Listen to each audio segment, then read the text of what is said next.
Hello everyone, this is a elevator pitch on why we should not have a MRI machine specific to our hospital.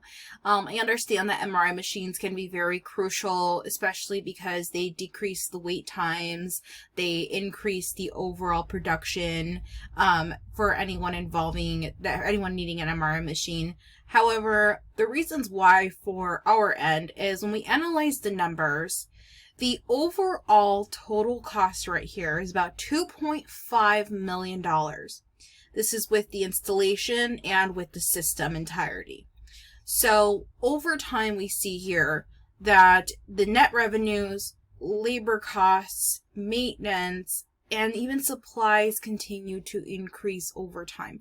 And this has also been shown in real aspects in different locations where over time, as prices increase with inflation, we're seeing things just constantly increase.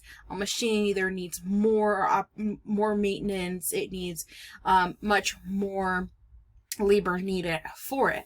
However, it's a little bit of our case here in a sense that we feel that the numbers are just not adding up with our internal rate of return. Because when we look here, according to our book, a good internal rate of return that we want is over 20%. And it's something that we're not getting here. We're getting 11.1%. So it is under to be considered.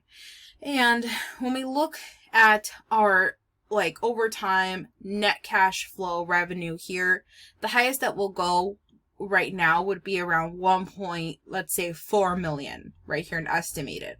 That's still not even half the total cost.